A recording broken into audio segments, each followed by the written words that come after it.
자리에 불러주신 그 글로벌 사이버 대학교 장래혁 교수님께 다시 한번 감사드리고요.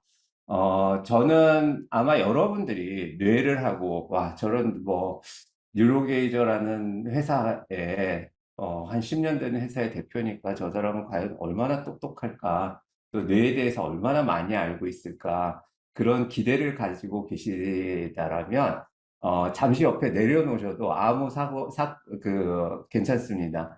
저도 여러분처럼 뇌에 대해서 호기심이 많고요. 그리고 그 많다라는 것 자체가, 단지 제가 행운이었던 거는 제 친형이 저랑 같이 이 회사를 같이 창업한 친형이 저보다 2살 많은데 그 세계적인 뇌 과학자고 그리고 형제가 뭔가 해보고 싶다라는 것에서 서로가 가진 탤런트를 가지고 도전한 게 벌써 10년이 지난 것 같습니다.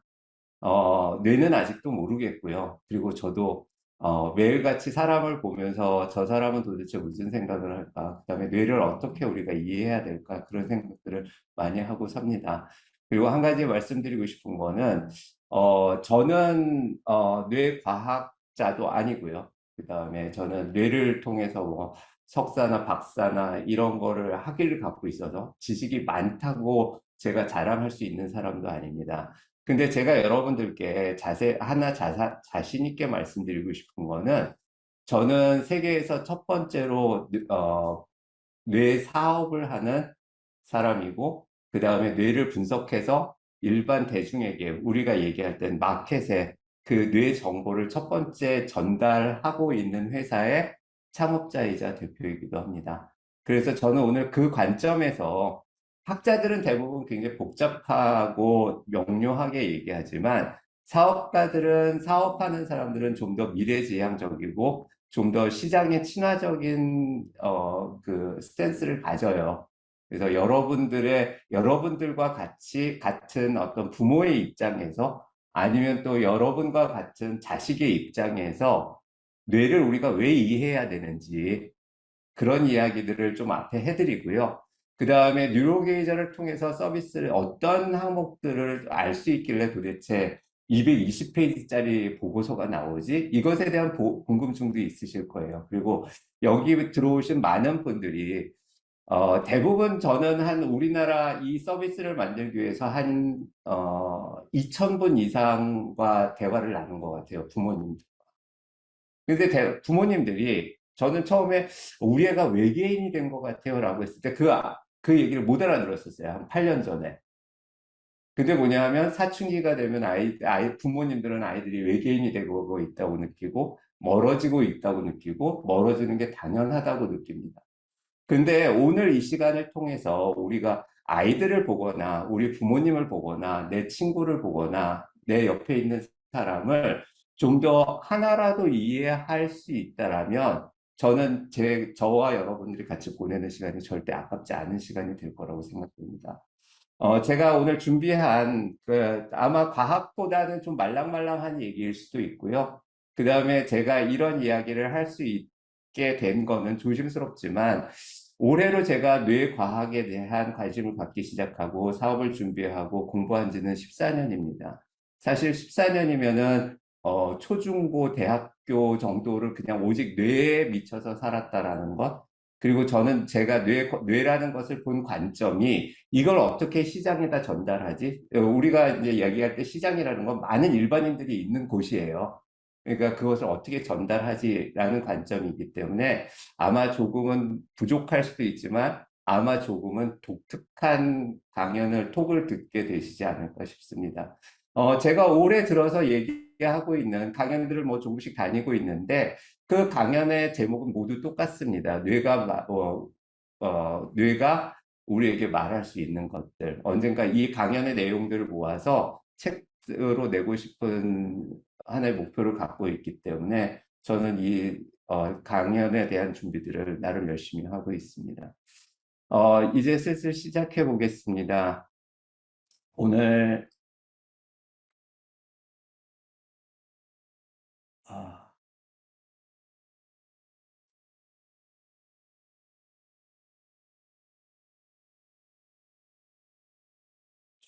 어,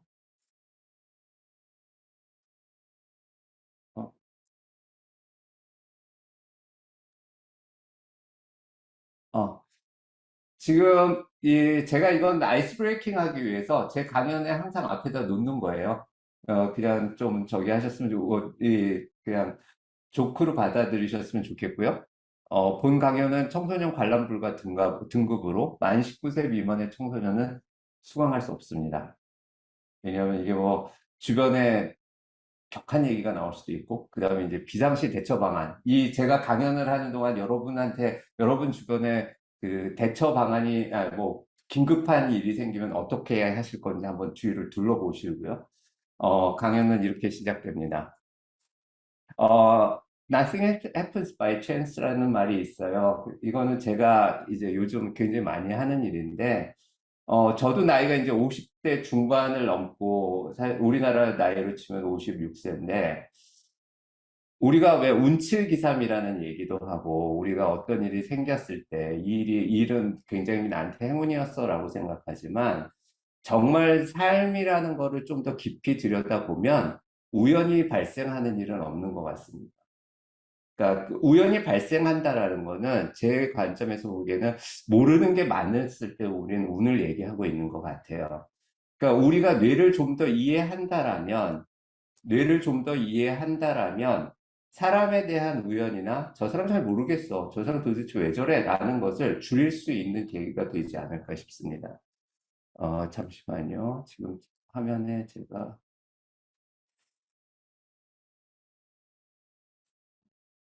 네, 그냥 가야 되겠네요. 우리는 사람을 잘 이해하고 있을까요? 여러분들 대부분 지금 줌 방에 들어오신 분들 보면 대부분 자녀분들이 있으실 것 같은데 자녀를 충분히 이해하고 있으신가요? 점점 멀어지는 느낌 들지 않으세요, 요즘? 팬데믹 이후에? 이거 커나가면서? 우리는 그런 것들도 문제지만, 왜 우리가 사람들을 이해하는 게 점점 더 나이가 들면서 더 힘들어지지? 시간이 점점 지나면서 더 힘들어지지에 대한 답을 좀 고민해 보고 싶습니다. 여러분들하고 같이. 제 첫 번째 오늘 질문이에요. 이 답은 마지막에 드리겠지만, 우리가 외향적이라고 그러잖아요. 사람이 외향성이 있다. 반대는 이제 내성적이다라고 하는데, 이런 외향성과 친사회적 행동 간의 관계는 어느 정도 있을까요? 혹시 생각해 보셨나요? 우리는 대부분 이렇게 얘기합니다. 사회 활동을 잘 하면은요, 저 사람은 되게 외향적일 거야. 그죠? 이렇게 외향적이어서 사회적 행동을 잘 할 거라고 생각을 합니다. 대부분 그렇게 생각하시나요? 그러니까 우리가 이 두 개의 문제를 어느 정도 관계가 있는가를 얘기하는 걸 상관관계라고 하는데요. 이거는 한번 생각해 보세요. 대부분들이 되게 뭐 사람이 외향적이고 사람 좋아하면은 사회적 활동 잘하는 거 아니야라고 생각하는데 이 부분에 대한 답은 제가 오늘 끝날 때쯤 드리도록 하겠습니다. 조금 이야기를 몇 군데에서 이렇게 끄집어내 놓고 시작할까 해요. 그래서 뭐냐면, 이 사진은 되게 유명한 사진입니다. 1900년과 1913년도의 뉴욕 5번가 사진이에요. 왼쪽 사진을 보면 다 말이 끄는 마차밖에 없습니다. 오른쪽에는 마차가 보이지 않아요. 다 자동차로 바뀌었습니다. 불과 몇 년 사이에? 13년 사이에. 그러니까 13년 사이에 마부는 사라지고요. 운전기사라는 직업은 새로 생긴 셈이죠. 그러니까 우리는 어떤 세상에서 지금 오늘 서 있는 하루는 어제랑 비슷한지 모르겠지만 이것이 과연 시간을 두고 성큼성큼 변해갈 때 우리는 얼마만큼 변화 속에 있는지를 아는 것, 그것이 나를 아는 것도 중요한 문제지만 우리 주변의 사람들이 어떻게 변해가고 있는지에 대한 문제이기도 합니다. 자, 아마 뇌에 대한 것들을 제가 지금 아마 이따가 잠시만요. 챗을 볼 수 있네요. 여러분들 그냥 제가 질문 하나 드릴 테니까 이게 자기가 본인이 잘 타이핑 하실 수 있으신 분들은 한번 해주셨으면 좋겠어요. 뇌에 대해서 왜 궁금하세요? 오늘 여기 들어온 사람들의 모든 공통점은 저까지 포함해서 뇌에 대한 궁금증이 있으니까 오신 분들일 거예요. 저에 대해서 궁금한 게 아니라 이응열이라는 사람이 뇌에 대해서 어떤 설명을 할까인 거고, 그럼 뇌가 왜 궁금하세요? 혹시 뭐 여기 쭉 한번 쳐보실 수 있으실까요? 그러니까 모르는 게 많기 때문이에요, 사실. 그런데 뭐냐면 뇌라는 게 특별한 게 아니라 우리가 그런 거죠. 네, 치매 걸릴까 봐 두렵기도 하고 뭐 다 두려움이에요. 그 두려움이라는 게 사실 정보의 부족에서부터 오는 거고, 우린 그 정보를 많이 알수록 두려워하는 걸 좀 줄일 수 있습니다. 그래서 이제 우리가 뇌에 대해서 알아야 될 때 첫 번째는 뭐냐 하면 제가 첫 번째 공부하면서 들었던 이야기예요. 뭐냐면 뇌가 마음이고 곧 행동이라는 것. 이것을 이해할 수 있어야 뇌를 이해하는데 큰 무리가 없다. 그러니까 뇌가 하지 못하는 행동은 할 수 없는 거고, 뇌가 만들어내지 못하는 마음은 가질 수 없는 겁니다. 그러니까 우리는 뇌를 좀 더 잘 들여다봐야 되거든요. 근데 이게 뇌에 대한 사람들의 궁금증이 18세기부터 시작이 돼요. 1796년. 이때 뭐가 나오냐면 골상학이라고 해가지고 이때 사람들의 상상은 지금 생각하면 되게 우습죠. 그러니까 뭐냐면 뇌를 이렇게 만지고요. 골상학하는 사람들이 만지고서 얘는 어떻습니다. 이렇게 하고 판별해주고 다니는 거예요. 가정은 되게 멋졌었어요. 그리고 뭐냐면 뇌의 생김새와 이 해골의 생김새가 똑같을 것이다라는 생각을 했어요.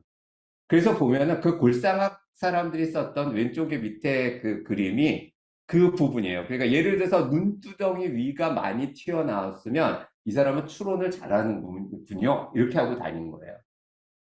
근데 이걸 지금 우리는 믿을 수 있을까요? 그러니까 우리는 이걸 안 믿죠. 그러니까 우리는 뭐 지금 이 당시의 사람들보다 훨씬 과학적인 사고를 하고 있는 거예요. 이렇게 점점 머리도 재고요. 그 다음에 뭐, 캘리퍼 가지고 어디서부터 어디까지 이제 길이를 재서 그 영역이, 예를 들어서 여기에 뭐, 리스펙이라고 되어 있는데, 뭐, 이 사람이 어느 정도 존중을 잘하는 사람인지 그 영역에 따라서 판별을 하고 다녔답니다. 이게 우리가 최초로 우리가 만나는 뇌의 역사에서 그 골상학이라는 부분이고요. 우리는 그 뇌를 공부하다 보면 아마 이 밑에 조금은 혐오스럽지만 뇌에 이렇게 쇠파이프가 찍힌 사진을 뇌 공부하시는 분들은 아마 쉽게 접하실 수 있을 거예요. 이거는 뭐냐면 굉장히 안타까운 사건의 결과입니다. 그러니까 여기 보면 이제 철도 공사장의 감독관이었던 피니어스 게이지가 어느 날 사고를 당해요. 그래서 그 철도 공사장에 있던 쇠파이프가 이렇게 날라와 가지고 관통을 합니다. 뇌에서부터 이렇게 턱 밑으로. 그리고 이 사람은 죽을 줄 알았는데 살아요. 근데 참 희한한 게 뇌 역사를 보다 보면 그 수술을 했던 사람보다 환자들이 더 유명해집니다. 그래서 피니어스 게이지도 사고의 당사자였어요. 그래서 뭐냐 하면 이 사람은 그렇게 해서 살았는데 죽을 줄 알았는데 살았는데 사람들이 이제 궁금했을 거 아니에요. 지켜보니까 성격이 변하기 시작. 뇌의 어떤 부분은 성격과도 관련 있고, 뇌의 영역에 따라서 사람의 능력이나 상태가 변하는구나를 이 사건으로 많은 사람들이 알게 됩니다. 그리고 나서 얼마 되지 않아서 1861년, 1874년에 이 두 외과 의사가 브로카 영역과 베르니케 영역이라는 것을 발견해요. 그러니까 브로카 에이리어는 아마 여러분들 탄이라는 질환을 아실 거예요. 그러니까 말을 잘 못해요. 이 말밖에 잘 못했을 때요. 근데 이 사람이 죽고 나서 뇌를 해부해 보니까 요 빨갛게 칠해진 부분이 이상했던 거예요. 그런데 거기가 그 이후로도 거기에 문제가 생기면 브로카스 실어증이라는 게 걸립니다. 그러니까 다른 데는 다 정상적이어도 요 부분이 이상하면 말하는 데 문제가 생겨요. 자, 그러니까 이제 사람들은 알기 시작했죠. 뭐냐면 영역에 따라서 무언가 기능을 담당하고 있는 게 우리의 뇌구나. 그리고 몇 년 후에는 이제 사람의 말의 의미를 해석하는 베르니케 영역을 찾게 됩니다. 그러니까 어떻게 찾았을까? 이런 것들은 사실 우리 일반인들도 쉽게 생각하면 알 수 있어요. 뭐냐면 제가 예를 들어서 왼손을 전혀 움직이지 못해요. 그런데 여러분들 중에 한 분이 외과 의사여가지고 쟤는 모든 게 멀쩡한데 왜 왼손을 못 움직이지? 하고 나서 많은 사람들의 뇌를 수집하는 사람이 있었다라면 저한테 와서 그랬을 거예요. 저 이응열 대표 저기 죽고 나면 당신의 뇌를 내가 한번 열어볼 수 있게 해주세요. 그런 식으로 외과적인 접근을 해가지고 사고가 나거나 어떤 질환을 갖고 있는 사람들이 죽고 나면 해부를 통해서 우리는 뇌가 많은 것들을 관장하고 기능과 연결이 되었다는 것을 알게 됩니다. 그러면서 1900년쯤 돼서 인간에 대한, 뇌에 대한 첫 번째 지도가 완성이 돼요. 우리는 브로드만 에이리어라고 그러고 약 52개 영역으로 매우 52개 영역으로 나뉘어집니다. 그래서 여러분들도 아마 심심하실 때, 어, 뭐, 오른쪽 엄지의, 오른쪽 손에 대한 촉감을 어디서 느낄까라고 하고, 브로드만 에이리어라는 것을 네이버 같은 데서 찾더라도 이 52개 영역에 대한 설명이 굉장히 자세히 되어 있습니다. 물론 이 영역이 전적으로 담당하지는 않아요. 이때는 그냥 위치와 기능을 1대1로 매칭한 첫 번째의 그 성과였다고 보시면 되고, 이 다음부터는 이제, 뇌과학은 더 발전해서 네트워크의 개념으로 2010년 넘으면서 굉장히 빠르게 움직이기 시작합니다.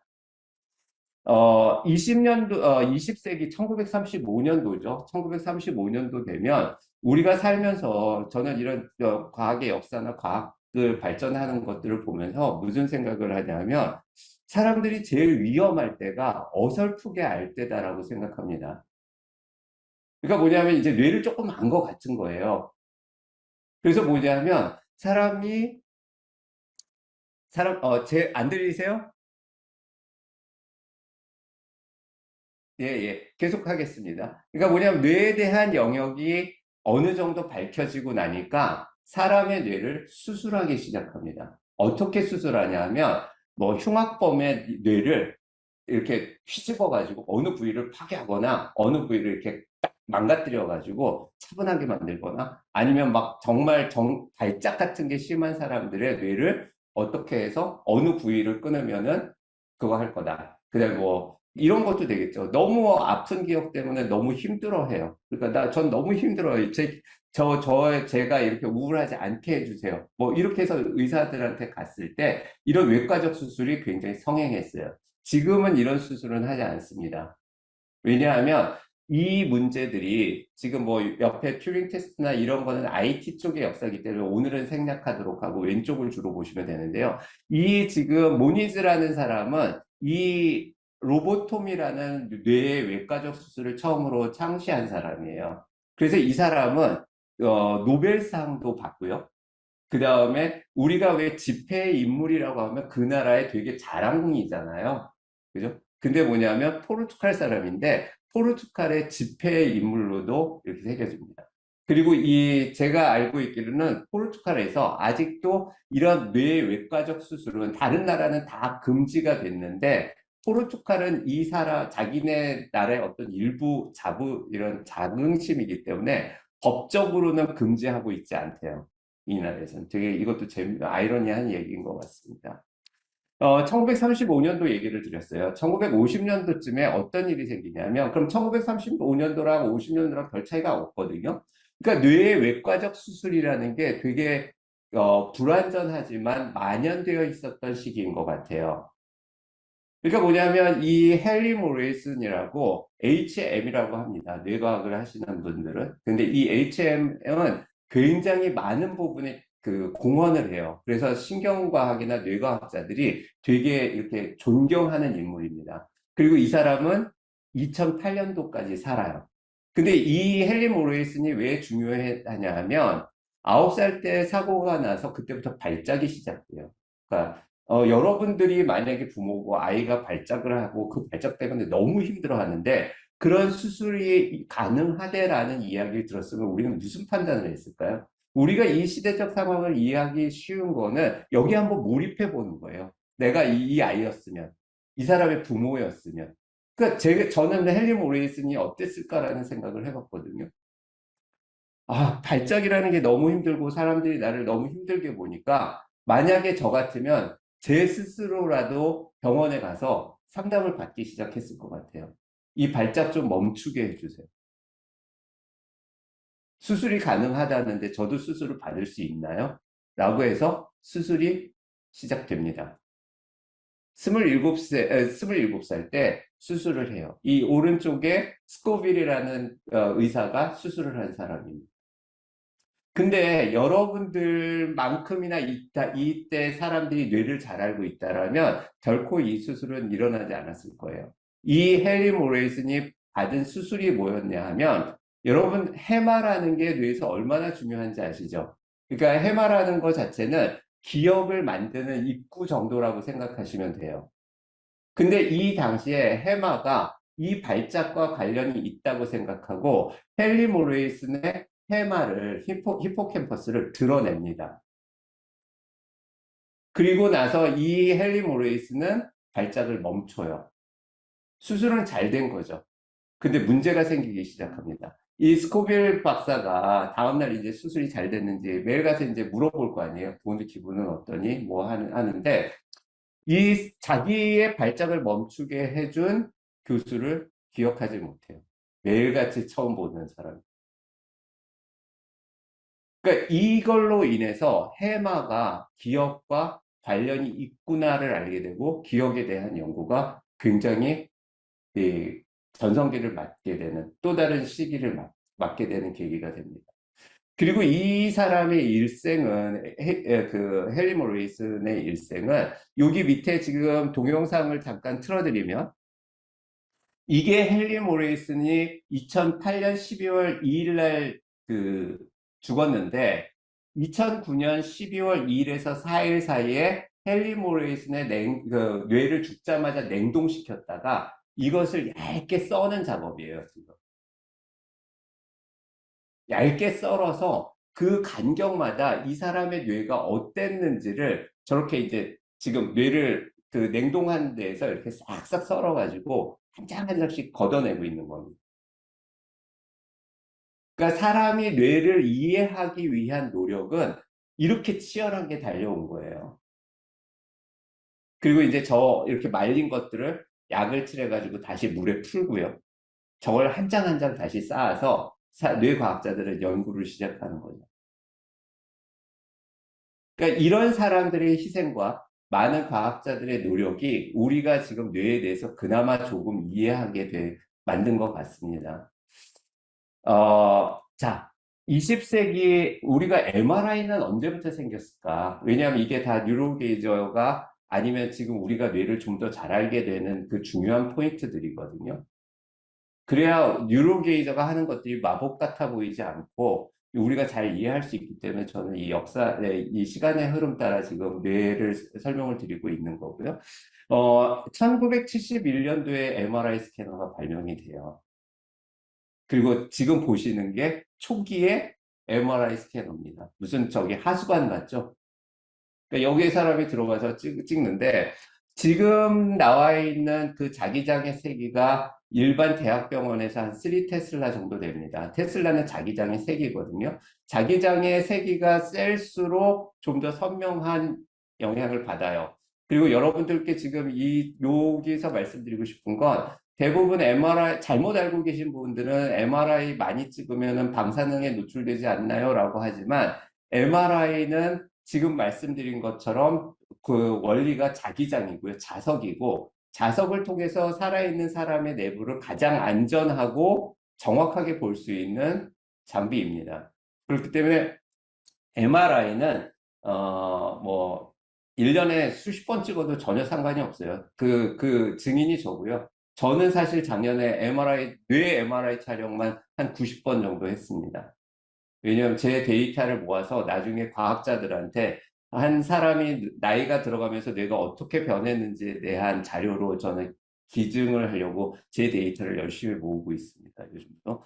그래서 뭐냐면 처음에는 0.015 테슬라였어요. 0.5도 안 되는 자기장 갖고 사람을 찍기 시작했습니다.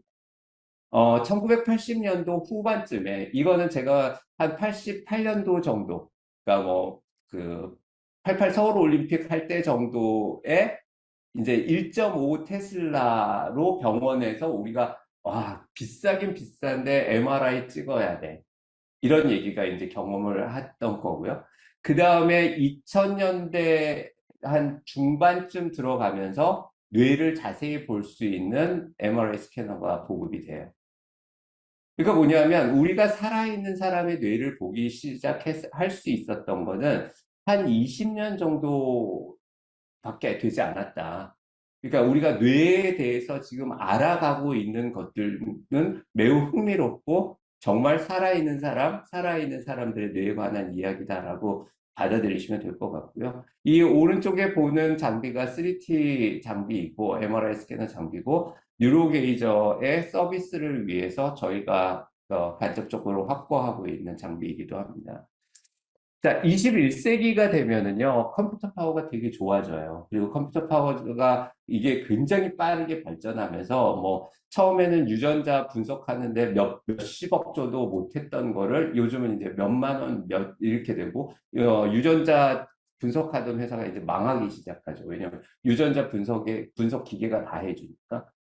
결국에는 뭐냐면 이런 컴퓨터 파워가 증가하면서 복잡한 뇌의 복잡성을 우리는 좀 더 쉽게 분석할 수 있는 환경을 갖게 돼요.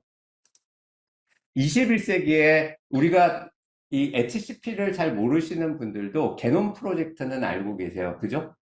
그 게놈 프로젝트라는 것 자체는 인간의 유전자를 한번 분석해 보자 해가지고 한 10년 동안에 미국이 주도적으로 했던 프로젝트예요. 미국 정부가 나눠서. 그러니까 잘 사는 나라는 어떤 나라일까라는 걸 저는 잠시 생각해 보면 이런 거예요. 잘 사는 사람들은 모든 사람들을 행복하기 위한 기본적인 노력을 많이 하는 나라가 잘 사는 나라인 것 같아요.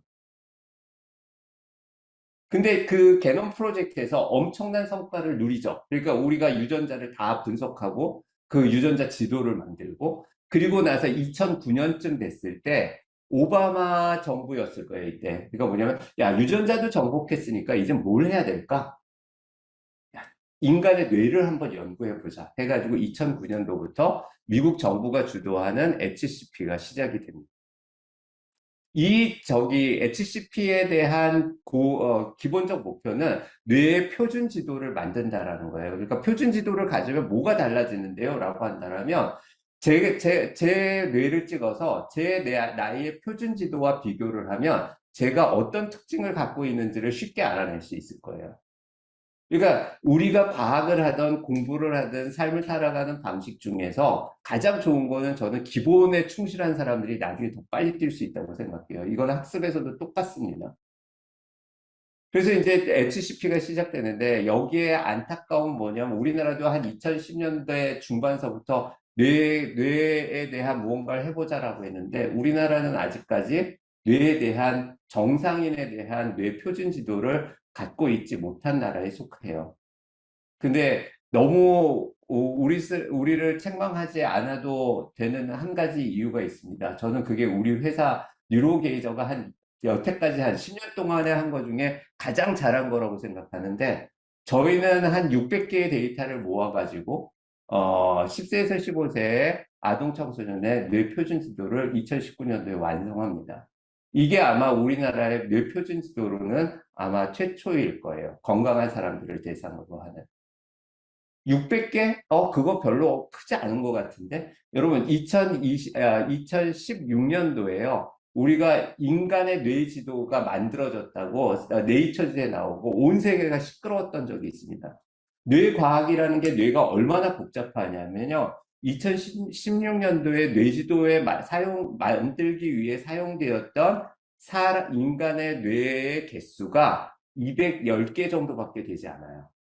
그러니까 저희가 외국 학회 가서 뉴로게이저가 한국의 아동 청소년의 뇌지도를 600개 정도의 데이터를 사용해서 만들었다라고 한다면 처음엔 잘 믿지 않아요. 그리고 그런 것들의 데이터의 정확성이나 이런 것들에 많은 학계에서는 굉장히 많은 관심을 가지고 있답니다. 그리고 이제 이 HCP를 통해 가지고 이 휴먼 커넥터 프로젝트를 통해 가지고 2016년도에 180개 영역으로 나뉘어져요. 1909년도에 52개였거든요. 그죠? 아까 말씀드린 브로드만 에리어가 52개였는데 1900년도라고 치고 한 100년이 걸려서요. 그죠? 100년이 걸려서 한 130개 정도. 그죠? 128개의 영역을 더 찾았다고 보시면 될 것 같아요. 180개 영역, 그러니까 130개를 더 찾는데 100년이 걸렸다. 와, 이거 쉽지 않은 일이겠구나, 라는 거고, 그만큼 뇌는 아직도 미지의 영역은 많이 있다고 합니다. 그래서 이제 2013년부터 미국은 브레인 이니셔티브를 해가지고, 여기에 이제 기능을 연구하고 뇌 질환으로 다가가고 있고, 미국은 지금 이런 부분에 있어서 전 세계에서 선진국이기도 합니다. 좀 부럽죠. 자, 이때 우리는 어떤 것들을, 뇌과학이 왜 우리 앞에 가까이 성큼성큼 다가올 수 있었냐는 AI의 발전, 컴퓨터 기술의 발전을 빼놓고 얘기할 수는 없습니다. 근데 되게 재밌는 거는 우리가 인공지능이라는 것은 사람을 닮은 기계의 지능을 만드는 게 목표거든요. 그러니까 인간을 알아갈수록 인공지능의 모델 기법들이 발달하고 있고요. 다시 이 AI의 성능을, 높아지는 성능을 가지고 다시 인간의 뇌를 탐구하고 이렇게 순환 효과를 돌고 있는 것 같아요. 그러다 보니까 인공지능의 발달이 빠를수록 뇌에 대한 이해도 점점 더 쉽게 되는 거죠. 그리고 그래서 이제 2016년도에 우리는 이제 딥마인드의 그 이세돌이 바둑 그 알파고한테 지는 충격적인 사건을 통하면서 아, 이게 뭐지 도대체? AI라는 게 도대체 뭐지? 사람을 위협하는 건가? 그것도 또한 공포죠. 두려움이죠. 알지 못하기 때문에. 우리가 인공지능이라는 게 과연 사람을 잡아먹을까? 사람의 일자리를 다 뺏을까? 이런 생각들을 하게 되는데 그냥 짧은 제 소견을 말씀드리면 아까 우리가 맨 처음에 마부하고 그 1900년도하고 1913년도에 뉴욕 5번가가 그 마차로 가득 찼다가 13년 만에 그 자동차로 꽉 찬 걸 봤잖아요.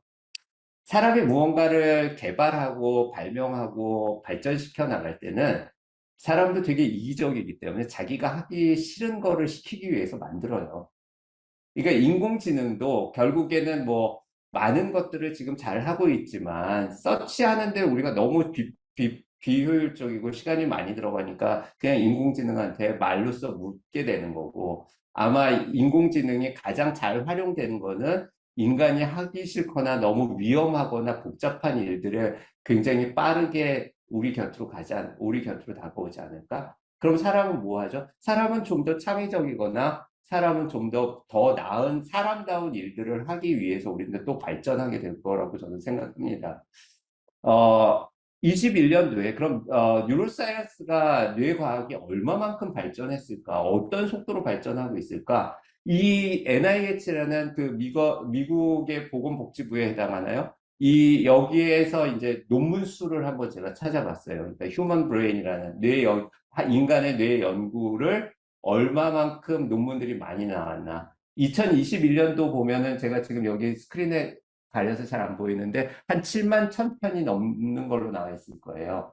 그러니까 뭐냐면 지금도 보면 오늘도 전 세계에서는 뇌 연구의 결과가 한 7만 8,100편이요. 7만 8,100편이라면 한 하루에 쉬지도 않고요. 하루에 200편 이상의 논문들이 쏟아지고 있는 거예요. 사람의 뇌에 대한.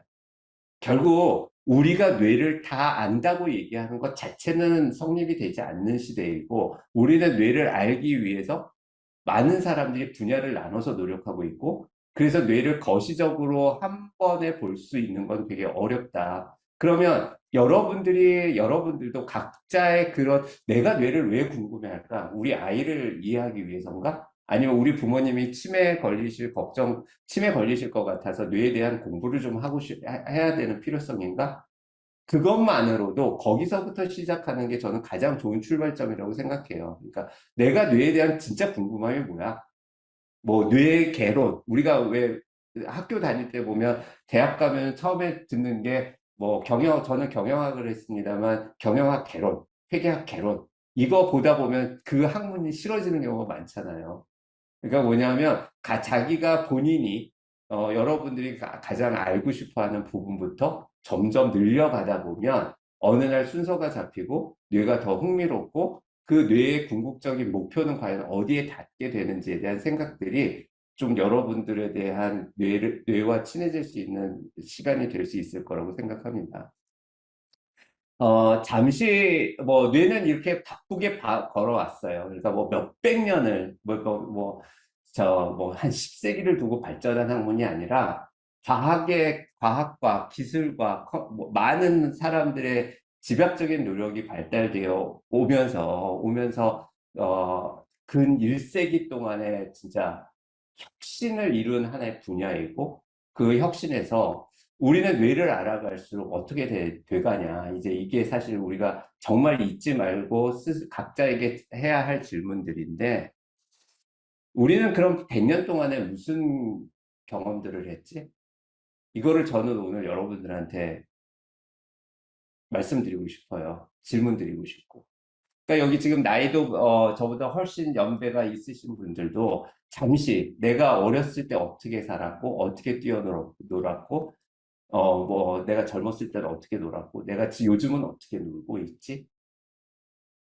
이렇게 한 세 개만 나누어서 생각하더라도, 와, 되게 많이 변했구나, 이거 느끼실 거예요.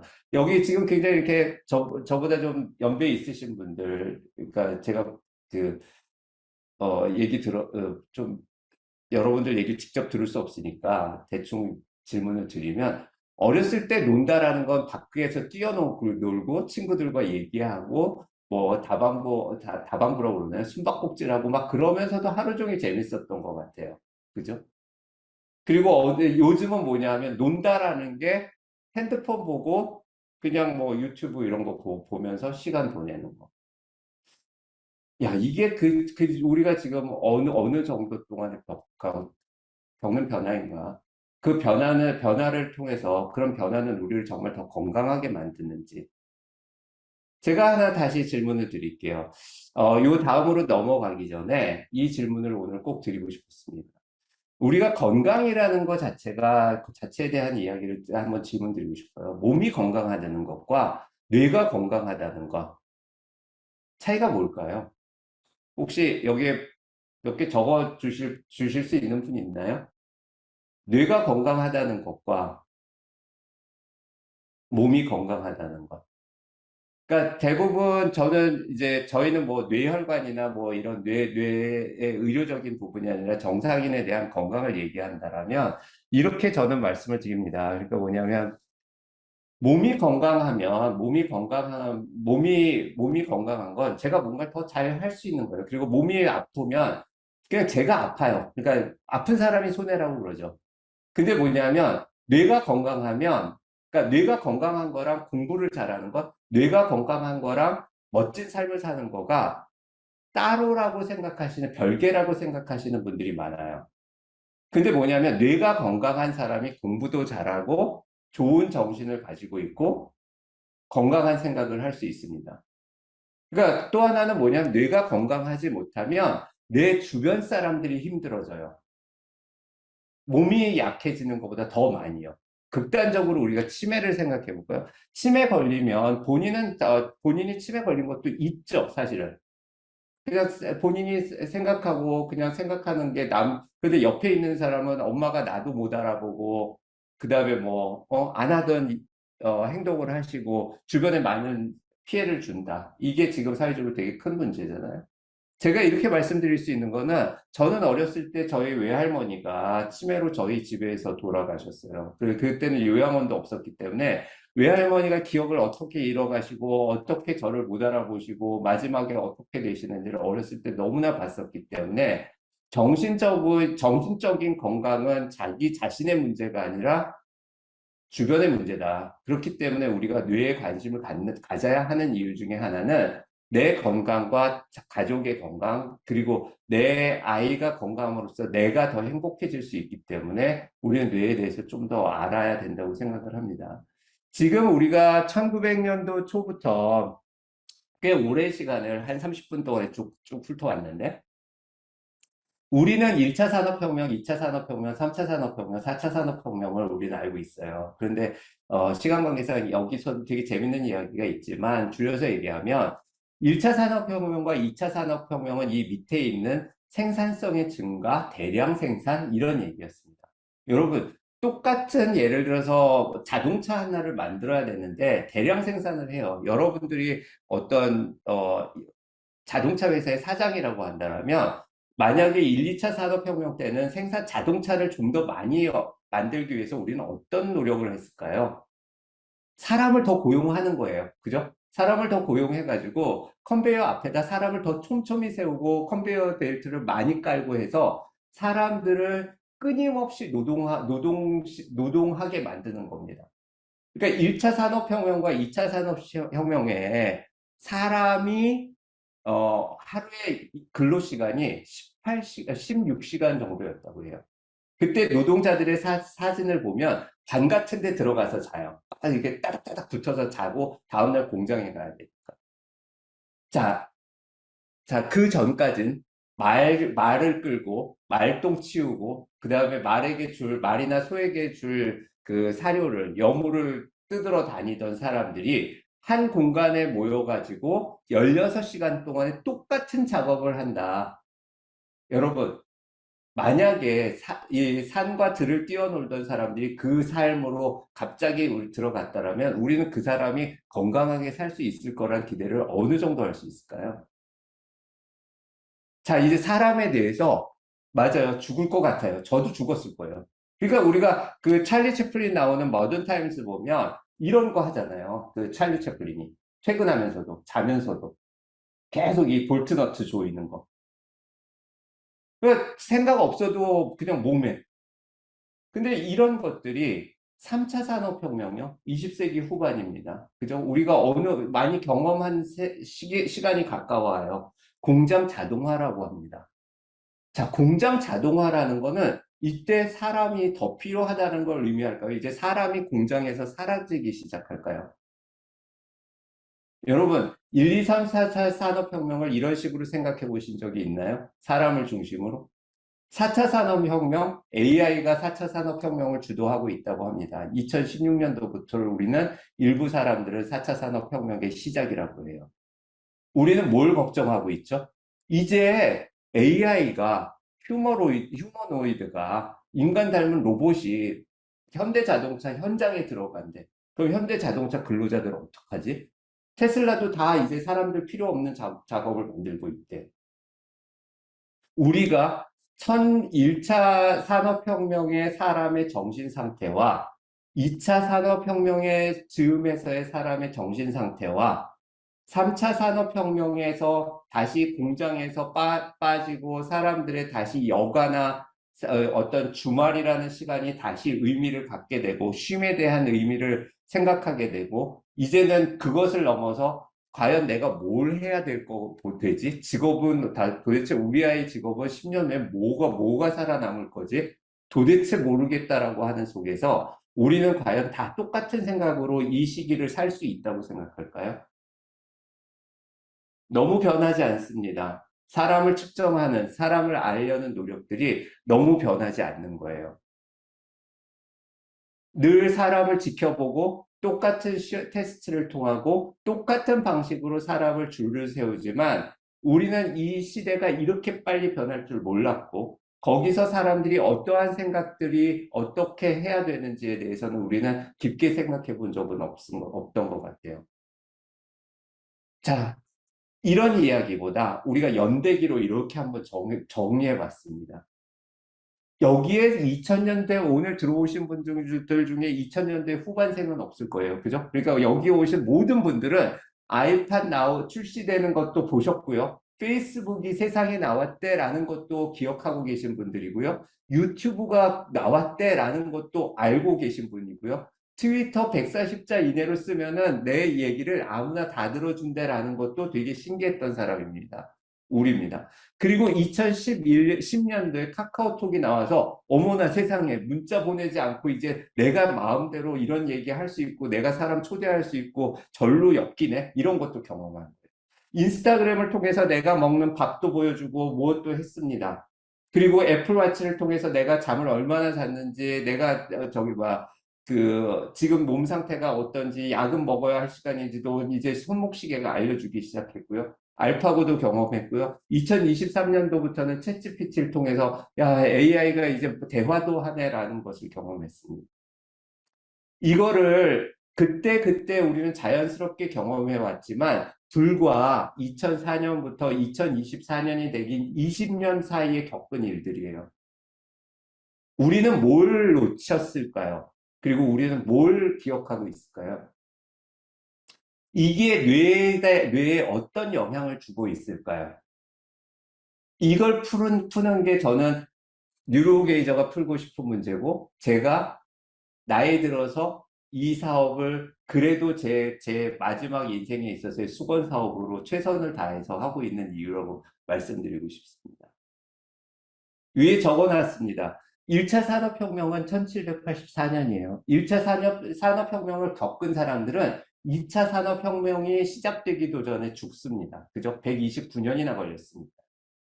2차 산업혁명이 끝나고 3차 산업혁명까지는 56년이 걸립니다. 그럼 2차 산업혁명이 시작되던 해에 태어났어도 조금 잘 살면 3차 산업혁명은 죽을 때쯤에 한번 들어봤을 것 같아요. 이때는 수명도 짧았으니까요. 자, 우리는 도대체, 자, 여기 계신 분들, 1970년도 훨씬 이전 이 즈음에서 태어나신 분들, 뭐 늦게 태어나셔서도 오늘 이 방의 분위기는 제가 보기에는 한 1980년, 90년 넘으시는 분 안 계시죠? 여기 지금. 뭐, 어찌됐건. 그렇게 본다라면 우리는 이미 두 개의 산업혁명을 경험한 세대예요. 그리고 휴머노이드나 AI 다음에 온다라는 게 OI거든요. 그러니까 인간의 뇌를 이렇게 배양해가지고 만들어요. 그럼 그거를 일부를 이제 뭐 30년 후에는 인간의 뇌를 대체한다. 뭐 이게 이제 AI 다음에 OI라는 개념들인데 우리는 과연 두 번을 더 겪을지 세 번을 더 겪을지 모르겠습니다. 하지만 이렇게 공이 땅땅땅땅땅땅 튀기는 간격이 점점 짧아지듯이 혁명이라는 게 뭔가요? 혁명이라는 거는 전과 후가 너무나 많이 차이 나는 걸 우리가 혁명이라고 그래요. 그죠? 비교할 수 없을 정도로 완전히 이렇게 점프업 돼 버리는 건데 우리는 그걸 세 번이나 겪고 있다. 두 번을 겪었다. 최소한. 두 번을 겪으면서 우리는 어느 시대에다 기준을 두고 자기 자신을 보고 있을까요? 그리고 또 어느 시기에 기준을 두고 우리 아이들을 이해하고 있을까요? 마지막으로 우리는 어느 시점에서 우리 부모님들을 이해하려고 노력하고 있을까요? 이게 저는 여러분들이 뇌에 대해서 관심을 가져야 하는 진짜 이유라고 생각을 합니다. 우리는 이랬던 것 같아요. 그러니까 뭐냐면 가장 중요한 역사는 21세기 가장 중요한 역사는 2014년도에 뉴로게이저가 나타났다는 겁니다. 농담인데 안 웃으시는군요. 아무도. 그러니까 뭐냐면 사실은 이 뉴로게이저를 만들기 전에 우리가 이 회사를 계속 만들어야 되느냐는 우리 형제 굉장히 깊은 고민이었어요. 그래서 과학의 발달 정도, 그 다음에 컴퓨터 파워의 발달 정도, 이런 것들을 한 1년 동안에 이야기했던 것 같아요. 우리가 정말 할 수 있을까? 우리가 한국에 기반을 둔 회사를 만들지만 정말 세계적인 회사가 될 수 있을까? 그 욕심을 갖고 한번 시작을 해보자라고 시작됐던 게 뉴로게이저고요.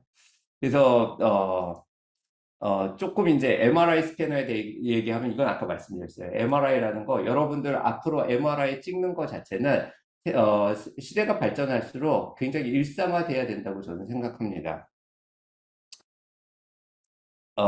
우리가 이 서비스가 가능한 이유는 이런 것들이에요. 그러니까 뭐냐면 우리가 뇌를 보면은요, 뇌 세포를 뉴런이라고 하는데 이 세포의 핵이 모여 있는 층이 그 뇌의 바깥쪽 회지를 이룹니다. 그래서 뇌를 연구하기 위해서는 이 밑에 세 가지 방법의 촬영을 해요. 그러니까 뭐냐면 핵이 모여 있다는 거는 그 영역들이 아까 영역별로 뇌의 기능들이 규명이 많이 돼 있다고 그랬거든요. 그러니까 뭐냐면 그 기능이 얼마만큼 잘 잘 발현되고 있는지를 알 수 있다라는 거예요. 기능과 기능과 위치를 매칭시킬 수 있다는 거죠.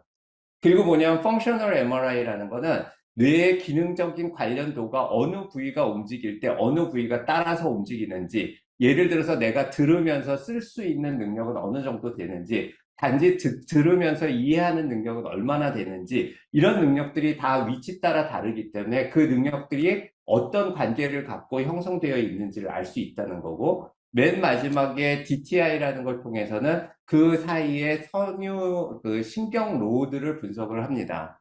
그래서 우리는 이렇게 돼서 한 40분 동안 촬영을 하게 돼요.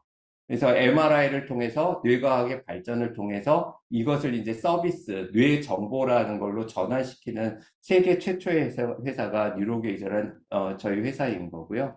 이렇게 해서 이제 MRI라는 것에서 얻어지는 데이터를 통해 가지고 그 데이터는 약 5억 2천 개의 복셀 단위를 이룹니다. 그래서 5억 2천 개를 분석하고 나면 이렇게 인공지능하고 통계적 기법을 통해서 항목들을 분석해내요.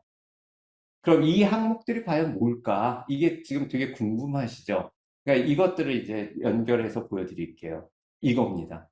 이게 지금 10세, 15세들이 받는 그 뇌 분석 보고서의 모든 내용이에요.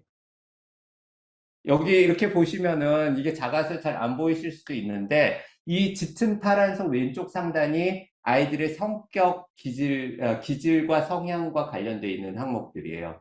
이 금색 가운데로 갈수록 뭐냐면 인지 능력, IQ, 정서, 기억, 그 다음에 언어, 독해, 수리, 창의력, 성취 해서 보라색까지 갑니다. 그러니까 아이들이 어떤 성격을 갖고 있고, 어떤 능력들을 갖고 있고, 어떤 성향을 갖고 있는지를 지금의 상태에서 가장 객관적으로 볼 수 있는 자료가 생성이 되고요. 이 밑으로 녹색 계열은 뭐냐 하면은 자기 스스로를 어떻게 생각하는지, 그 다음에 외부의 환경을 어떻게 생각하는지, 여기에 보면 우리 아이들이 얼마만큼 주관적 행복을 많이 느끼는지, 그 다음에 내 가정에 대해서 어떻게 생각하는지, 웰빙은 어느 정도라고 생각하는지도 알 수 있어요. 근데 뇌를 보면 되게 놀라운 게, 이게 뇌과학이 참 놀라운 거예요. 이 가운데 노란색 보이시는 분들 보면 되게 놀라시겠지만, 이 아이가 자라면서 부모 칭찬을 얼마만큼 경험했는지도 뇌에 나옵니다. 그 반대편에서는요, 이 아이가 얼마만큼 피학을 경험했는지도 알 수 있어요. 뇌를 찍어서. 결국에 뇌과학자들이 이 짧은 시간 동안 이룬 성과들은 이런 거죠. 정말 부모한테 칭찬을 받은 아이들의 뇌와 칭찬을 받지 못하고 자란 아이들의 뇌가 같아? 이건 찍어보면 되니까, 그죠? 차이점이 나온 거예요. 유의미한. 어렸을 때 많은 피학에 시달린 아이와 피학 없이 사랑을 많이 받고 자란 아이의 뇌가 같을까? 사춘기의 뇌는 어떨까? 스마트폰을 많이 사용하는 뇌는 어떨까? 스트레스가 많이 있는 애들의 뇌는 어떨까? 어렸을 때 스트레스를 많이 경험한 애들은 어떨까? 뇌 과학자들은 이런 것들이 궁금했던 거예요. 우리랑 별거 다르지 않죠. 그래서 이 항목들이 약 114개 항목을 이룹니다. 그리고 이 항목들을 우리는 볼 수 있어요, 이제. 그러니까 이게 무슨 일이래가 아니라, 이거는 뉴로게이저가 대단해서가 아니라, 뉴로게이저가 항상 하는 이야기는, 뉴로게이저가 이룬 성과는 지금까지 뇌과학, 그동안 우리가 경험한 모든 시간을 농축해서, 우리는 연구를 통한 연구서부터 시작된 회사이고, 지금까지 뇌과학이 이룬 성과를 아까 처음에 말씀드린 것처럼 많은 대중에게 좀 더 쉽게 전달하려는 회사가 뉴로게이저다라고 생각하시면 됩니다. 어, 이거는 뭐 회사가 지금 하고 있는 유의미한 일이기 때문에 여러분들하고 공감하고 여러분들과 나누고 싶습니다. 뭐냐 하면, 저희 서비스를 통해서 지금 ADHD가 일부 지역에서는 뭐죠? 공부 잘하는 약이라고 해서 그냥 막 먹인다고 그래요. 근데 ADHD 약이라는 거는 절대 그렇지 않습니다. 제가 오늘 드리고 싶은 말씀은 약의 중독성이 되게 높아요. 그래서 우리나라에서 시판되지 않는 미국의 일부 ADHD 약은 이렇게 가루로 빻아서 코로 흡입하면 마약하고 똑같은 환각작용을 갖기도 한대요. 그러니까 우리가 아이들한테 먹이는 머리에 좋아지는 약, 뭐 아니면 어떤 약이라는 거 자체가 과연 정말 좋을까? 근데 우리 서비스를 통해서 ADHD 약을 끊는 경우가 한 네다섯 건 되고요.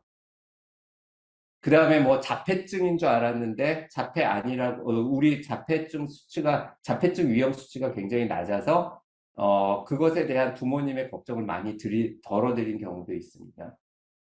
그래서 아이들의 계속 변하는 뇌라는 거는, 병원에서 ADHD 약은 중독성이 아니라고 하던데요. 중독성 없는 약 없습니다. 그냥 이거는 제가 그냥 뭐 그 일반인들 얘기하면은요. 그가 뭐냐면 여러분들 우리가 배 아파도요. 그냥 약 안 먹고 그냥 따뜻한 물 마셔도 되지만 약을 먹기 시작하면 약을 끊으면은 또 설사할 것 같다는 기분이 들어요.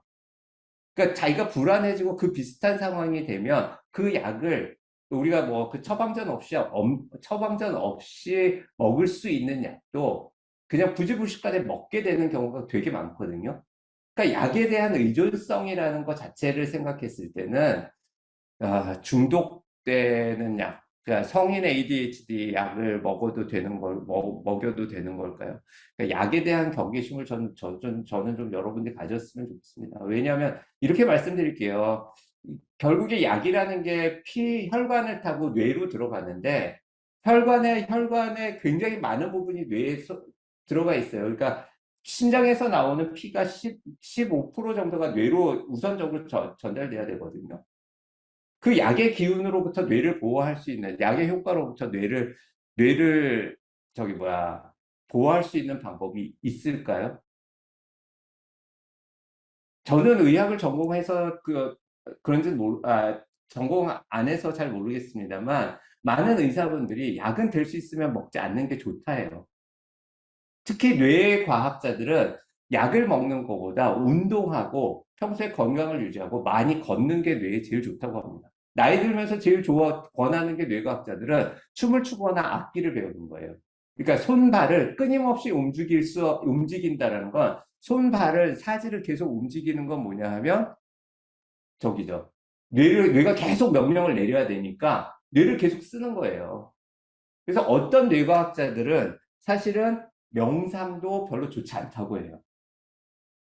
그러니까 명상에 관한 뇌를 바꿀까라고 한다면 어떤 과학자들은 명상만 해서 뇌가 바뀌는데 18년 걸립니다. 이런 학자들도 있어요. 그래서 뇌에 대한 것들은 굉장히 어떤 측면에서 바라보느냐에 따라서 되게 달라지고요.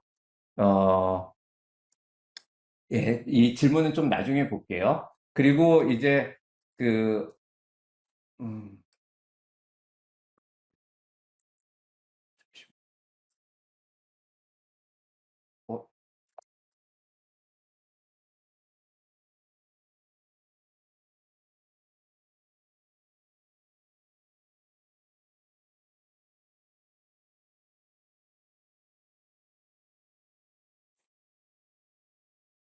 어, 죄송합니다. 지금 그 키노트가 약간 다시 보이시죠? 보이시나요? PT가 안 보입니다. 네, 잠시만요. 아,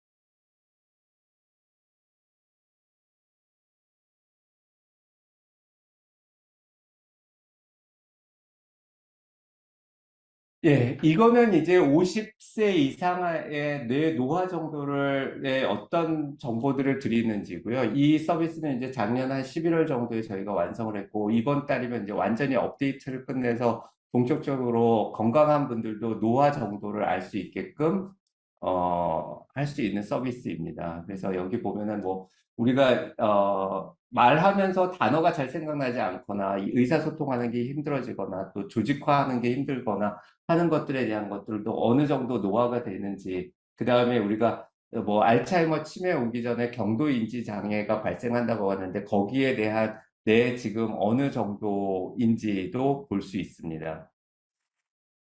그래서 이런 기본적인 항목들을 가지고 우리는 굉장히 다양한 지표들을 지금 만들어내고 있고요. 그 다음에 몇 개의 회사나 몇 개의 학원으로부터는 학원의 아이들을 판단하기 위한 여러 가지 지표들을 만드는 작업들을 지금 회사는 진행 중에 있습니다.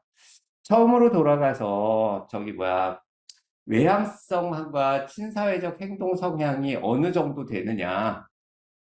사실 이것들에 대한 이야기를 조금 오늘 말씀을 드리려고 합니다. 잠시만요. 제가 스크린은 껐고요. 왜냐면 지금 약간 버벅대고 있어서. 그래서 뭐냐면, 외향성하고 여러분들 이렇게 얼굴 보면서 얘기하는 게 훨씬 더 좋네요.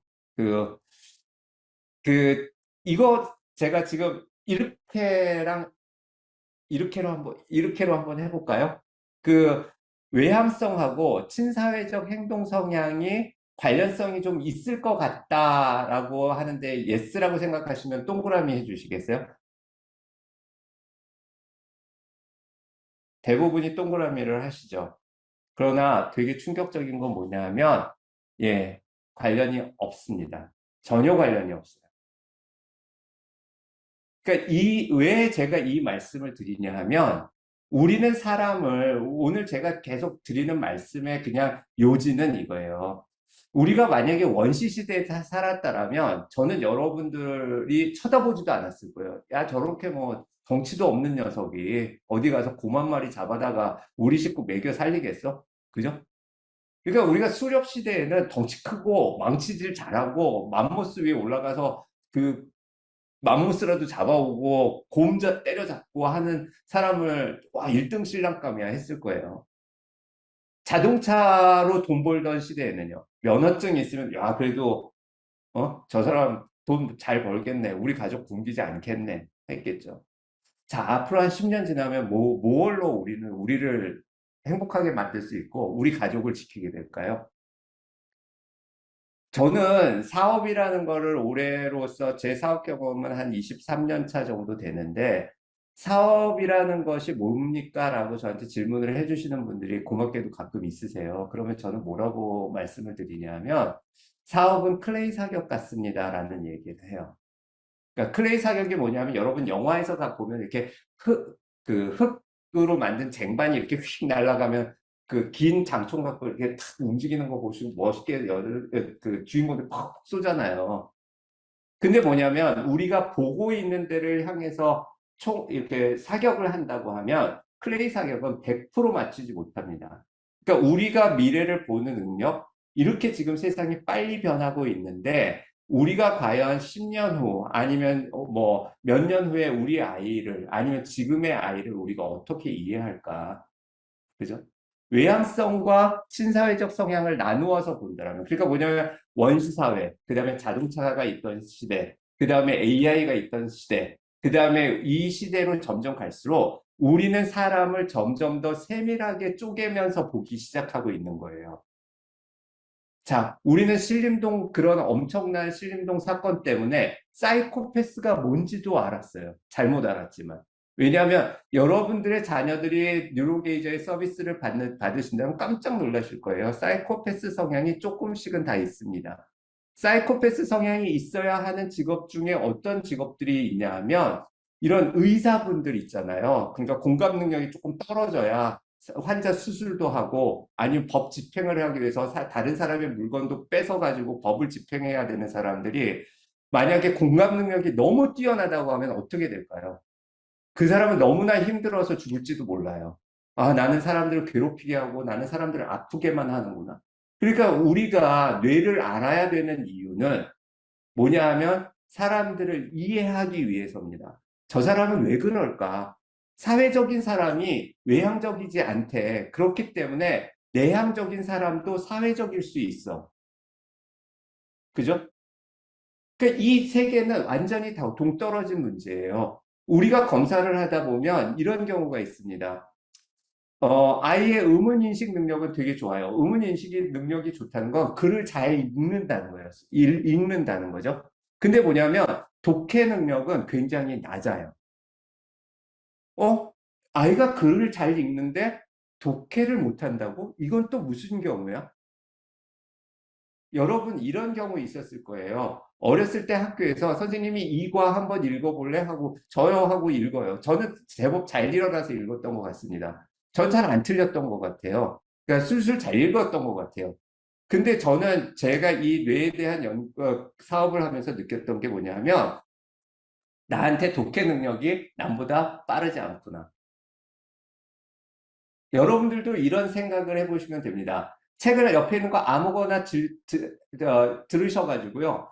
눈으로 읽어보시고 아니면 소리내서 약간 작은 소리를 읽어보신 다음에 딱 덮어보세요. 그리고 읽은 내용을 다른 사람한테 얘기할 때 읽는 거에 집중하느라고 내가 이해하는 것이 내가 뭘 읽었는지 잘 모르는 경우가 많았었다라는 거 제가 말씀드리면 격하게 공감하실 거예요. 그죠? 그러니까 읽는 능력과 독해 능력은 또 달라요. 그럼 우리 아이 책 잘 읽어요 라는 것 자체는 어떻게 판단하냐라는 거예요. 오해가 시작되죠. 야, 너는 내성적이어서 사회활동을 못하고 있는 거야. 아니에요. 넌 내성적이어도 사회활동을 잘할 수 있어라고 해주는 엄마와 넌 내성적이니까 사회활동 못할 거야. 너는 글을 잘 읽는데 왜 국어 점수가 이 모양 이 꼴이야 라고 한다면 애한테는 미칠 거죠. 이런 경우가 있습니다. 스트레스 릴레이티드 소매틱 심튼이라고 스트레스 관련 신체 반응이 있는 아이들이 있어요. 이게 좀 더 쉽게 얘기하면 시험 전에 여러분들 그런 거 있죠. 시험 전에 멀쩡히 시험 보기 싫은 것처럼 머리가 아프고 배가 아프고 갑자기 막 열나고 이러는 거 여러분들 경험하지 않으셨나요? 근데 그때마다 우리는 뭐라고 했냐면 부모님들이 제가 어렸을 때도 엄마 이게 속이 미식미식거리고 그래요 이러면 너 공부하기 싫어서 꾀병 부리는 거고 시험 보기 싫어서 꾀병 부리는 거야 라고 해요. 그죠? 아마 여러분들 지금 웃으시는 분들 중에서 자녀분들이 엄마 나 머리 아파 시험 전날만 되면 꼭 그럴 때 저 꾀병 부리고 또 엄살 부리지 마 이렇게 얘기하시는 분들 많을 거예요. 근데 뭐냐면 뇌가 진짜 그런 거예요. 우리 어떤 케이스가 있었냐면요. 아이가 저희는 이제 이걸 설명을 한 1시간 반 정도 해드리는데 이런 경우가 있었습니다. 아이가 따라왔어요. 아이 데리고 오지 마세요. 라고 했는데, 왜냐면 이렇게 정신질환에 대한 위험도 나오니까 부모님들한테만 설명드리는 시간을 갖는데, 그 아이한테 그 스트레스 관련 신체 반응도 점수가 높았어요. 그래서 아이한테 뭐라고 좋은 거 좀 얘기해달래요. 그런데 좋은 거 얘기해주는 것보다 아이를 부모한테 저는 이해시켜드리고 싶었어요. 그래서 아이 보고 들어오라고 한 다음에 뭐라고 그랬냐면, 아무개야, 너 혹시 시험 보기 전에 몸이 아프거나 머리가 아프거나 배가 아프지 않니? 이랬더니, 아이가 갑자기 닭똥 같은 눈물을 흘립니다. 그게 되게 안타까웠어요. 저도 아이랑 같이 좀 울었었는데, 그날. 그러니까 그 생각하면, 그 순간 생각하면 저는 제가 되게 이 일을 하고 있다는 거에 자부심을 느껴요.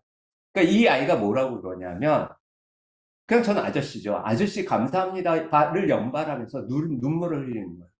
그래서 이 휴지 주면서 진정하고 아저씨한테 얘기 좀 해봐. 이랬더니 엄마 아빠한테 그걸 무수히 얘기했대요. 시험 보기 전에 중요한 일이 있으면 엄마 나 머리 아파, 몸이 아파 했는데 엄마 아빠가 그거를 매몰차게 뭐라고 했겠어요. 아유, 저 또 꾀병 부리네. 저거 어떻게 하니? 큰일 났다. 그거를 아이가 11살인가 12살이었는데, 그럼 4, 5년 동안에 시험 때마다 그걸 받은 거예요. 그럼 부모님들이, 저는 여러분들한테 전하고 싶은 이야기, 이겁니다. 부모님들이 이 서비스를 이렇게 얘기하시는 분들이 있어요. 그 돈 내고 그 서비스 왜 받죠? 저는 우리 아이 잘 아는데. 여러분, 제가 이해의 말씀을 드릴게요. 제가 부모고, 저한테 10살짜리 아이가 있다고 한다면, 내가 아이가 태어나면서 내 시간을 24시간 풀로 아이한테 썼다고 하더라도, 제 인생에 있어서 그 아이는 20%밖에 차지하지 않습니다. 시간적으로. 그러니까 내 인생에서 아이를 알기 위한 20%의 노력밖에 하지 않았어요. 그런데 아이는 10살이 되는 동안에 온 시간을 나랑 똑같은 가정을 한다면 그 아이 인생에는 아빠밖에 없는 거예요. 그렇죠? 그러니까 뭐냐 하면 여러분들 오늘 이 시간 끝나고 옆에 자녀분이 있다라면 자녀분을 한번 그런 눈빛으로 봐보세요. 네가 나를 이해해 주는구나. 엄마가 학원 갈래라고 했을 때 가지 않으면 엄마가 속상해 할까 봐 그냥 나는 가. 엄마가 내가 이 얘기를 하면 싫어할까 봐 그것이 좋다고 하는 것은 아닌지. 그러면 자기가 원치 않는 이야기들을 하고 하는 동안 이 아이가 갖는 스트레스나 상처라는 건 누가 알아줘야 되는 거죠?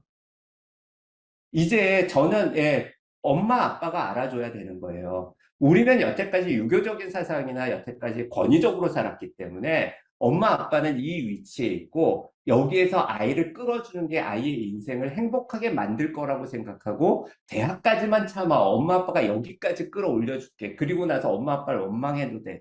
아니요, 이 전에 아이들의 뇌는 다 망가져요. 왜? 우리가 봤잖아요. 세상이 지금 얼마만큼 빨리 변하고 있는데 10년, 5년, 4년 참아서 아이들이 참아줄 수 있으세요? 여러분 4년 동안에 일방적인 얘기만 듣고 살으라고 한다면 세상을 제법 사신 여러분들께서 그 4년 동안을 참으실 수 있으시겠어요? 아이들은 그러니까 유튜브 쇼츠에 미쳐가는 거예요. 자, 여러분들 이야기를 저는 끝으로 하고 싶습니다. 뭐냐 하면 쇼츠나 이런 SNS 아까 20세기에 경험한 우리의 모든 서비스들은 일방적이라는 굉장히 무서운 특징을 가지고 있어요. 일방적이라는 거는요, 제가 인터랙션 할 수 있는 서로 교감하고 서로 의미를 나누는 시간들이 적어진다는 겁니다. 똑같은 얘기를 들어도 다른 해석들을 해요. 요즘 제가 주변 분들한테 말하면 이런 거예요. 옛날에는 선생님들이 수업 끝나기 전에 내가 오늘 설명한 거 이해 가니? 그럼 한번 얘기해봐. 이런 서로에 대한 인터랙션이 있었는데 이제 그런 시간이 거의 없어요. 그러니까 아이들은 엄마 아빠가 정말 자기를 위해서 하는 이야기도 해석을 달리해서 난 듣기 싫어하면 그냥 쇼츠 이렇게 손가락 하나 틱 올리듯이 올리고 있는 거예요. 우리는 어떻게 커뮤니케이션 해야 될까요? 옛날처럼 그냥 한 MBTI처럼 16개 정도만 알면 아이랑 얘기할 수 있을까요? 아닙니다. 아이들을 이해하기 위한 노력, 내가 평생 나를 길러주신 내 가족을, 부모님을 이해하기 위한 노력, 내 남편을 위한 이해의 노력, 내 와이프에 대한 이해의 노력은 이제는 완전히 결을 달리해요. 왜? 우리는 남을 생각하는 시간보다 우리의 뇌는 이제 자기 정체성, 내가 좋아하는 것, 내가 하고 싶은 것에만 집중해도 되는 삶을 보장해 나가고 있거든요. 우리의 환경은, 사회 환경은. 자, 그럼 우리가 알아야 되는 뇌라는 거는 무엇 때문에 알아야 될까요? 저는 오늘 결론 이렇게 내려드리고 싶어요. 그러니까 뭐냐면, 이해하기 위해서. 사람들을 이해하기 위해서 우리는 뇌의 속성을 좀 더 알아봐야 될 것 같다. 좀 더 많은 개수로. 그래서 우리 아이가 스트레스 때문인지 ADHD 때문인지 아니면은 공격성 때문인 건지 아니면 아이가 외향적이고 친사회적 활동 성향을 잘하는 애여서 그런지를 모르니까 공부하는데 앉아있지를 못하니까 ADHD야. 이런 게 어디 있습니까? 아니, 여러분들 어렸을 때 얼마나 몇 시간이나 책상에 잘 앉아 계셨는데요. 우리도 못한 거를 아이는 해주기를 바래요. 근데 이런 관계 속에서 우리가 부모가 자녀들에 대한 이해 노력이 없다고 한다면 정말 벽을 쌓아가고 있는 거죠. 그래서 제가 오늘 준비한 내용은 뭐 이런 거 같습니다. 그래서 뇌를 이해하기 위한 노력이라는 것 자체가 뇌에 대한 관심이 그냥 뇌에 공부하다 보면 뭔가 내가 학자가 된 거고 유식해지는 것 같아요. 근데 절대 그렇지 않습니다. 그냥 기본으로 돌아가서 뇌가 있는 사람을 알아가는 과정이에요. 그럼 뇌가 없는 사람이 있나요? 없어요. 그러니까 뇌를 이해한다는 거는 사람을 이해하는 것. 그러면 내가 모든 사람들을 다 이해해야 돼? 아니에요. 내 가족부터 이해하는 겁니다. 자기 자신을 이해하고요. 가족을 이해하고요. 친구를 이해하고요. 우리 동네 사람들을 이해하고요. 왜? 충동성도 우리가 뭐 긍정 상황식 충동성, 부정 상황식 충동성 이렇게 나누거든요. 경외감도 그래요. 그러니까 뭐냐, 부정적 경외감, 긍정적 경외감 이렇게 나뉘는데, 이거 그냥 오늘 마지막으로 여러분들께 팁을 드리겠습니다. 긍정적 경외감이 높은 아이들한테는 그 좋은 거 많이 보여주면은 도움이 많이 돼요. 왜 애들 양육 과정에서 부모님 마음이 좋은 거 많이 보여주고, 좋은 그림 많이들 보여주고, 좋은 환경들 많이 보여주고 싶은 게 부모님의 당연한 욕심이잖아요. 근데 뭐냐면, 부정적 경외감이 높은 아이들은 뭐냐면, 이런 어떤, 와 하는 걸 봤을 때, 자포자기 하는 아이들이 많습니다. 그러니까 뭐냐면, 너 그림 그리고 싶다고 그랬지? 피카소 전시회 데려고 가. 그런데 이 아이의 만약 부정적 경외감이 높다고 한다면 나오면서 한숨 쉬면서 이런 얘기를 하는 겁니다. 엄마, 나 죽을 때까지 그려도 피카소 같은 그림 그리지 못할 것 같아서 이제 포기할게. 그러면 부정적 경외감을 갖고 있는 걸 먼저 부모가 이해한다라면 이런 얘기를 그 순간에 할 수 있는 거예요. 아들아, 아니면 딸아, 처음부터 그림 잘 그리는 사람 어디 있어? 저 사람은 평생 그려서 그런 거야. 근데 엄마가 보기에는 너가 정말 그림을 잘 그리고 있는 것 같아. 포기하지 말고 엄마랑 같이 조금씩 조금씩 해볼까? 이게 아이를 목표점까지 돌아가게 할 수 있는 거라고 저는 생각해요. 그 뇌를 안다라면 그 아이를 이해할 수 있는 거고, 그 아이를 이해할 수 있다라면 아이가 뭘 좋아하고 무엇에 반응하고 무엇 때문에 즐거워하고 나를 어떻게 바라볼지를 알게 되어가는 과정이 아닐까? 그렇기 때문에 부모님들께서 뇌를 공부하신다라면 그냥 단순히 뇌에 머물지 말고 그걸 통해서 우리 가족에 대한 뇌 건강, 그 다음에 인생에 대한 어떤 좀더 그 밝은 면을 많이 찾는 쪽으로 사용해 보시면 어떨까 싶습니다. 이게 뭐 저는 저보다 오늘 뭐 마치면서 말씀드리면 저는 뉴로게이저라는 회사에서 제가 제일 못난 사람이라고 생각하거든요. 그래서 뉴로게이저 수준은 이거보다 훨씬 더 높겠지만, 저는 그래도 항상 시장에서 많은 사람들 속에서 여러분들 옆에서 똑같이 살아가는 사람으로서 뇌를 공부하고 뇌에 대한 사업을 하면서 생각했던 생각 중에서 여러분들과 정말로 나누고 싶었던 생각이었고, 오늘 몇 분이 들어오셨는지 모르겠지만, 벌써 한 600명 정도 되시네요. 이분들한테 제가 이 총 시간을 통해서 전하고 싶은 정말 뇌의 뭐 전두엽, 후두엽 뭐 어떤 기능이 어떻고 이거 다 잊으셔도 돼요. 뇌를 내가 궁금해하는 이유가 뭐지? 내가 사랑하는 사람들 이해해보고 싶어서야. 이거면은 저는 오늘 정말 행복한 저녁 시간을 맞을 수 있을 것 같습니다. 제 이야기는 여기까지고요. 제가 한 5분, 10분 정도 좀 넘은 것 같은데 질문 몇 개 받도록 하겠습니다. 질문하실 분 있으신가요?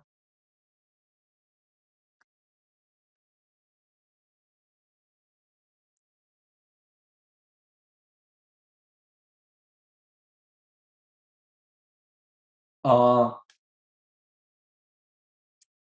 뇌 색깔은 어떻게 알 수 있을까요? 라는 거는, 뉴로 피드백 훈련이나 뭐 이런 부분들은 저는, 우리 회사 사업의 영역을 넘어서는 제가 함부로 하지는 않겠습니다. 왜냐하면 그걸로 인해서 또 뭐 맞냐 틀리냐 이런 것들이 너무나 저는 많이 경험하고 있기 때문에 그냥 뇌가 어떤 거냐에 대한 이야기를 할 때 확정적이라는 단어를 아까 제가 잠깐 본 것 같아요. 그런데 여러분들 뇌에 대한 기대를 우리는 할 수 있는 이유가요. 뇌는 계속 변합니다. 성장하고. 그러니까 일란성 쌍둥이도 다른 뇌를 가져요. 그러니까 우리가 아이들의 건강한 뇌를 위해서는 잘 먹이고요. 잘 재우고요. 그러니까 공부해야 된다고 잠시간 줄이는 게 아니라 대학 가기 전까지 누가 어떻게 보면 하루에 7시간은 재우느냐 싸움일 수도 있어요. 그러니까 잘 자야 좀 더 건강한 뇌를 가질 수 있기 때문에 충분한 휴식 취하는 것, 좋은 영양소, 좋은 기억, 좋은 환경, 좋은 말들, 이것이 뇌를 건강하게 합니다. 뇌와 성격은 관련이 있을까요? 당연히 관련이 있죠. 뇌에서 성격이 정해집니다. 어디 뭐 팔꿈치에서 정해지는 거 아니잖아요.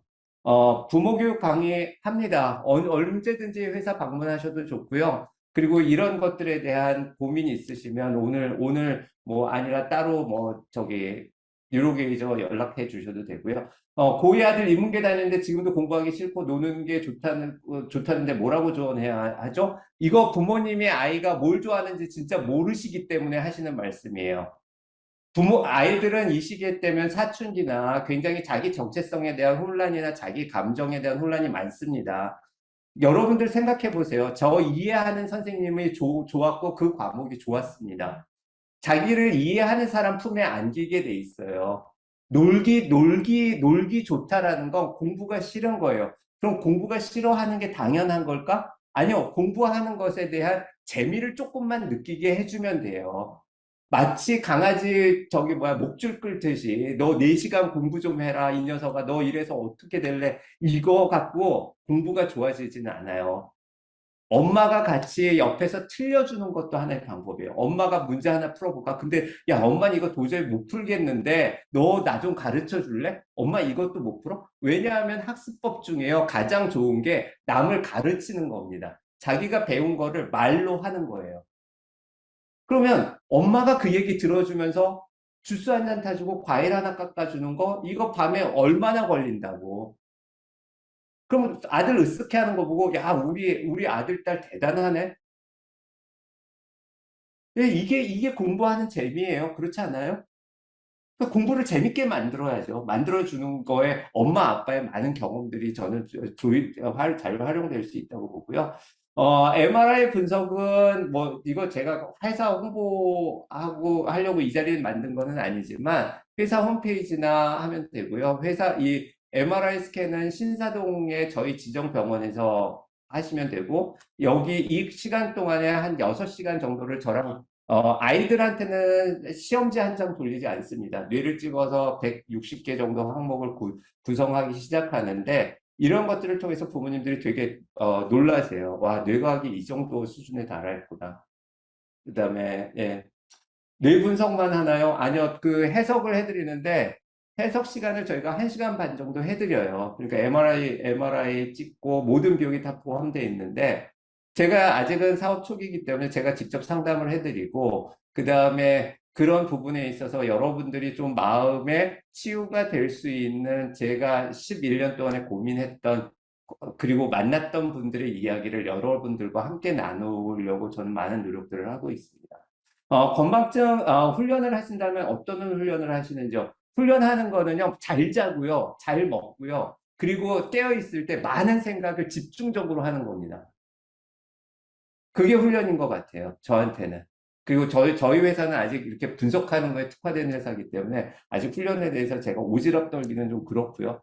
그 다음에 건망증 일반보다 심하고 집중력이 너무 떨어져요. 예, 이거 스트레스 많이 받고 계신 분일 거예요. 그러니까 일단 내가 40대 중후반 되면 나 요즘 왜 이렇게 건망증이 심한 것 같아 라는 이야기를 많이 하는데 그 뇌는 노화합니다. 뇌 노화 시기는 우리 생각보다 빨라요. 30이 넘으면 노화가 시작돼요. 그러니까 나이 40 중반이면 벌써 내 뇌는 15년 동안의 나이를 든 거예요. 그러니까 뭐냐면 자연스러운 노화 과정에서 우리가 기억력이나 이런 거는 좀 떨어지지만 우리가 만약에 하루하루를 조금이라도 건강하게 살 수 있는 방법이 뭐냐라고 저한테 물으신다라면 스트레스 덜 받게 사는 거예요. 스트레스를 줄이려고 하는 부분이고요. 분석 치료가 함께라면 금상첨화라고 하셨는데, 잠은 잘 자고 싶은데 잠이 잘 깨요. 이게 수면 장애입니다. 저희 서비스 분석 항목 중에도 이 아이가 수면을 잘 취하는지 잘 못 취하는지도 나옵니다. 그 다음에 뇌와 호르몬은 상관관계가 있을까요? 호르몬은 상관관계가 있습니다. 뇌에서도 뇌신경 전달 물질이라는 도파민이나 우리가 행복을 느끼는 세로토닌이라는 게 뇌에서 분비되고 있고요. 그리고 이런 그 뇌신경 전달 물질이 사실은 여러분들 그냥 의학적으로 얘기하면 PMS라고 해서 그 생리전 증후군 같은 거 보면은 심하게 하는 사람들 보면 마치 딴 사람처럼 변한 때 있잖아요. 이게 다 호르몬의 경험이거든요. 그러니까 만약에 우리가 생리전 증후군을 이해한다라면 도닥여 줄 수 있어요. 그래, 내가 한 일주일만 참으면 쟤 괜찮아져. 그러니까 쟤를 원망하지 말자. 좀 이해해 주자. 이것도 하나의 우리가 변화에 대한 주변에서 그 사람을 어떻게 배려하느냐의 문제인 것 같고요.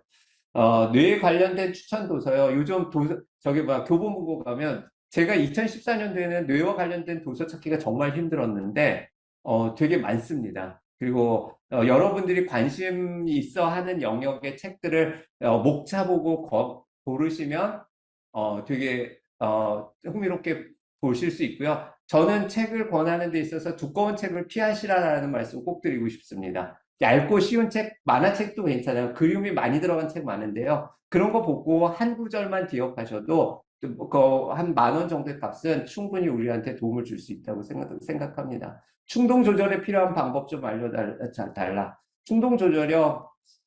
어, 저도 굉장히 충동적이어서 잘 모르겠지만, 돈에 대한 소비 욕구가 충동적으로 올 때는 지갑을 놓고 나오는 것도 좋은 방법인 것 같습니다.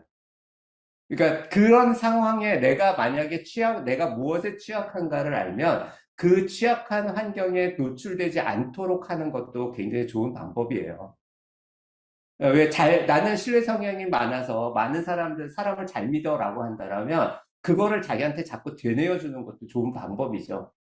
어, 네. 난독증, 뇌분석과 치료는 몇 세부터 가능한가요?